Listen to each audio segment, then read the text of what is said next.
बिस्मिल्लाहिर्रहमानिर्रहीम। अस्सलाम वालेकुम। उम्मीद करती हूँ आप सब खैरियत से होंगे। आज हम बनाने जा रहे हैं गोला कबाब की एक बहुत ही मज़ेदार सी रेसिपी, जिसको बनाने के बाद आपको ख़ुद भी यकीन नहीं आएगा कि आप लोगों ने ये घर में बनाए हैं या बाहर से मंगवाए हैं। और अगर आपने इसे घर वालों के सामने पेश कर दिया तो बस फिर उन्हें तो पता ही नहीं लगेगा कि आपने ये घर में बनाए हैं या रेस्टोरेंट से मंगवाए हैं। तो आज मैं आपको कुछ आपके सवालों के जवाब भी दूंगी कि आप लोगों ने इसे किस तरह से बनाना है, कौन कौन सी ऐसी चीज़ें शामिल करनी है, किस तरह से बनाना है कि आप लोगों के कबाब जो हैं वो टूटें भी ना और इनका कलर भी बहुत अच्छा है। तो इसे बनाना शुरू करते हैं। तो जी, मज़ेदार से गोला कबाब बनाने के लिए यहाँ पर सबसे पहले आप लोगों ने चॉपर मशीन ले लेनी है और इसके बाद इसमें आप लोगों ने बीफ का आधा किलो कीमा शामिल करना है। मैंने ना एक दफ़ा कीमे को निकलवा लिया था मशीन से, यानी बाहर से। अब मैं दोबारा से इसको चॉपर में चॉप करूँगी तो ये और ज़्यादा अच्छी तरह से बारीक हो जाएगा। हमें बिल्कुल बारीक चाहिए, अगर हमें अपने गोला कबाब को अच्छा सा बनाना है ना, बिल्कुल बारीक चाहिए ताकि हमारा गोला कबाब जो है वो टूटे बिल्कुल भी नहीं।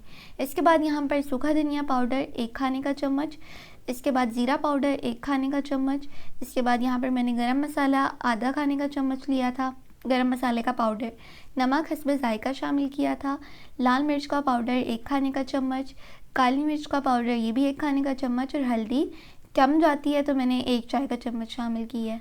इसके बाद यहाँ पर हम अदरक लहसुन का पेस्ट शामिल करेंगे 2 खाने के चम्मच, 1 खाने का चम्मच अदरक का पेस्ट और 1 खाने का चम्मच लहसुन का पेस्ट। इसके बाद यहाँ मैंने इसमें थोड़ा सा ऑयल शामिल किया था और यहाँ मैंने ना बाज़ारी तला हुआ प्याज लिया था 3 खाने के चम्मच। वैसे तो ये जो टोटल है ना ये फ्राइड ओनियन ये तकरीबन 3 खाने के चम्मच है, लेकिन जो मैंने इस राउंड में शामिल किया है वो तकरीबन 1.5 होगा खाने का चम्मच। चॉपर मेरा थोड़ा छोटा था तो मुझे 2 दफ़ा ग्राइंड करना पड़ा था, तो आधे मसालों को मैंने इसमें डाल दिया था और कुछ मसाले में बाकी वाले में डाल दूँगी। इस तरह की हमें अपनी जो है कीमे की थिकनेस चाहिए। आप लोग देख सकते हैं बिल्कुल स्मूथ है, हमें बिल्कुल इसी तरह का चाहिए। इस तरह का हम अगर कीमे को चॉप करेंगे तो हमारे कबाब बिल्कुल भी नहीं टूटेंगे। इसके बाद यहाँ मैं नेक्स्ट हाफ को चॉप कर रही थी, उसके लिए मैंने यहाँ पर फिर से कीमा ले लिया था। इसके बाद मैंने इसमें 7 से 8 मैंने इसमें हरी मिर्चें शामिल की थी और धनिया शामिल किया था, और जो बाकी का मेरा फ्राइड ओनियन था ना, तला हुआ प्याज, वो इसमें शामिल कर दिया था। अब यहाँ पर हम इसे बाउल में निकाल लेंगे और अब हम इसमें लेमन को निचोड़ेंगे। लीमू मैंने तकरीबन 1 लीमू लिया था और वो इसमें निचोड़ लिया था। अब आप लोगों ने इसे अच्छी तरह से मिक्स कर लेना है, क्योंकि हमने 2 राउंड्स में निकाला है इसे, तो सारों को अच्छी तरह से मिक्स कर लेंगे ताकि मसालों का लेवल जो है वो पूरे कीमे में बराबर हो जाए। इसके बाद यहाँ पर अब हम गोला कबाब को शेप देंगे, जिसके लिए मैंने यहाँ पर एक स्ट्रॉ ले लिया है, पाइप ले लिया है। आप लोग कुछ भी, पेंसिल भी ले सकते हैं, पेन भी ले सकते हैं, जो आप लेना चाहें, बॉल पॉइंट। तो मैंने यहाँ पर स्ट्रॉ लिया है। आप लोगों ने थोड़ा सा बिल्कुल कीमा लेना है, एक बॉल सी बना लेनी है और उसके अंदर से स्ट्रॉ को गुजारना है।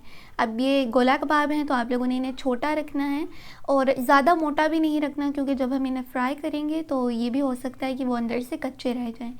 तो मैंने सोचा कि आप लोगों को एक पहला दिखा देती हूँ और फिर मैंने यहाँ पर कुछ बनाने के बाद एक और आपको दिखा रही थी। इस तरह से आप लोगों ने एक पहले बॉल बनानी है छोटी सी, इसके बाद आप लोगों ने स्ट्रॉ को इसके अंदर से गुजारना है और इसे अच्छी तरह से शेप दे देनी है गोल सी। आप लोगों ने इसे ऊपर नीचे से भी अच्छी तरह से ना कवर करना है, और कोई भी ऐसी जगह नहीं रहनी चाहिए जहाँ से ऐसा हमें डर हो कि ये टूट जाए। आप लोगों ने बिल्कुल अच्छी तरह से स्मूथली इसे प्रेस करना है और इसे अच्छी तरह से निकाल लेना है। ये देख सकते हैं कितनी आराम से निकल गए हैं। आप लोग हाथों पर भी ऑयल लगा लें और स्ट्रॉ या फिर जिससे आप लोग बना रहे हैं उस पर भी ऑयल लगा लें ताकि ये आराम से निकल जाए। यहाँ पर मेरे तकरीबन 14 बन गए थे, गोला कबाब रेडी हो गए थे आधा किलो कीमे से। अब हम इन्हें रेफ्रिजरेटर में रखेंगे तकरीबन 15 मिनट के लिए ताकि ये सेट हो जाएं। तो जी 15 मिनट के बाद अब हमें गोला कबाब को फ्राई करने का टाइम आता है। तो यहाँ पर हमारे कबाब अच्छे से सेट हो गए थे। मैंने यहाँ पैन में शामिल किया था तकरीबन आधा कप ऑयल। ऑयल शामिल करने के बाद यहाँ पर पहले मैंने ना 3 गोला कबाब इसमें ऐड किए थे, ये चेक करने के लिए हमारा ऑयल गर्म हो गया है या नहीं। ऑयल हमारा गर्म हो गया था।